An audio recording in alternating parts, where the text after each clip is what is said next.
Hello and welcome to live post-match reaction to the Brumbies versus the Reds. The Brumbies have comfortably seen off the Reds 45-21 this evening. And I'm Paul, the guy behind DrivingMaul, a YouTube channel, podcast, Twitter account and website, bringing you the best in rugby opinion and predictions. That's what I do, lots of predictions. There we go. So, in this game, which I'll be honest, I think I went for the Brumbies by 3. The Brumbies won this one by a lot more than 3, picking up the try bonus point as well. Early doors, though, it did not look like that was going to be the case. In the first sort of 20-odd minutes, the Reds totally dominated this game, and the Brumbies didn't see the ball or manage to get out their own half. At one point, I remember seeing the stat that it was 96% possession. Sorry, 76% possession and 90% territory to the Reds in that period. So the Reds were absolutely dominant. The Brumbies were making mistakes, knocking on the ball, or getting the lineouts wrong, and all sorts of things at that stage, which was just giving up the ball to the Reds. So during that period, the Reds went through 10 phases after a 5-meter lineout, and they powered over to get the try. First try after 5 minutes, and it was direct grinding play from the Reds, as one of the commentators named it.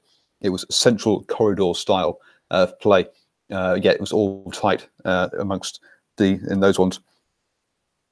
And for all that domination, they didn't pick up many more points. It took them on 17 minutes. They got a penalty, which took them up to 10 points, and then on 21 minutes, they also powered over for another try as well. And at 15-0, it was all one-way traffic, and it all looked like this was going to be a good day for the Reds. Pardon me. Then there were a couple, but during that time, though, we had a couple of injuries, big stoppages. We lost the Reds lost Lucas to a headlock. Thankfully, he looked up about and going okay afterwards. And we also lost McCafferty, who dislocated his shoulder, which was a really poor injury. Saw him go off actually on the scooter, on the bus, the trolley thing. So I say on 24 minutes, it was 15-0 to the Reds, and it all looked one-way traffic. Then the Brumbies got back into it, and they used a very traditional key weapon of the Brumbies. It was the line-out maul, and they got themselves a line-out maul try in 26 minutes. They still gave up another offside, which allowed the Reds to hit another penalty on the half-hour mark. But after that, it was pretty much Brumbies all the way. The Brumbies, again, phases were a big thing in this game. When either side got about 10 or got over 10 phases, then basically they scored. And the Brumbies got 13 phases bashing away, and eventually got over for the try.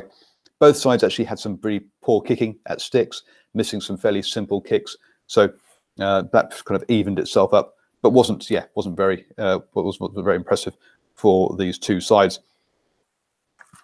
And then the Brumbies very nearly took the lead before half time, but the TMO decided that the hooker, as he was diving in the corner, put his hand out as he put the ball down. To me, it looked like his foot was out anyway earlier, so that was probably the right decision.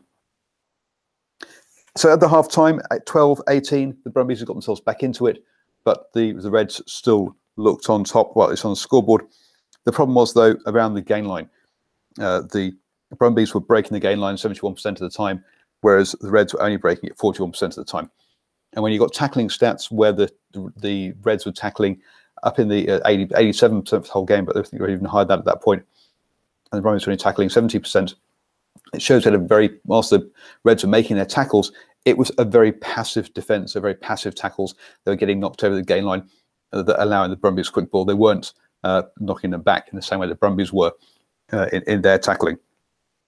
And the Brumbies had a lot less of the ball in that first half, even though it says it ended up being 50-50, but the Reds really didn't make as much advantage of the scoring when they had that ball. In the second half, the Brumbies were much more clinical and totally took control of the game.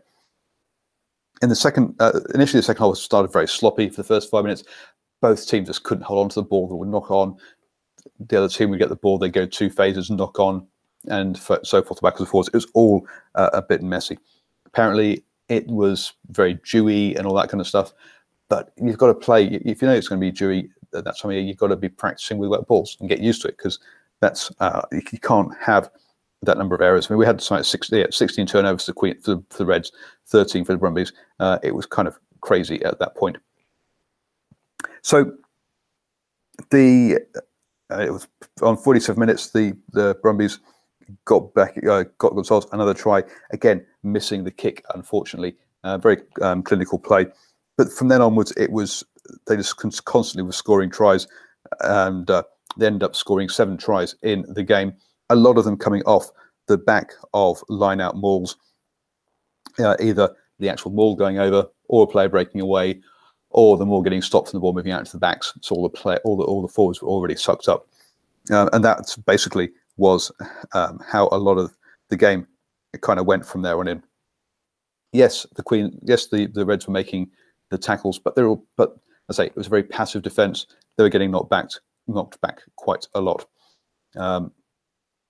And that's kind of one of the stats, unfortunately, I don't have for the full game, but I think it would have read and kept that way.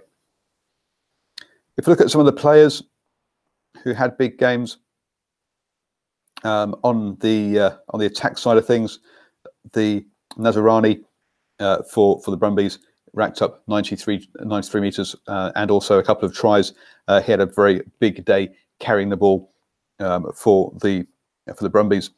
And if we look across the rest of the players, the only other person that got up to those kind of numbers was Chance Penny, who got 98. And of course, he's involved in quite a lot of kick returns, as was Banks, who got 52. So those guys, apart from that though, a lot of players who didn't really sort of make much ground with their runs, and but I say they were getting over the gain line. Rory Arnold also had a good game as well, picking up his try with that break, which is most of his 47 metres. On the Reds side of things, Dagunu also had some great runs out on the wing, racking up over 100 metres. He was the highest ball carrier in the game.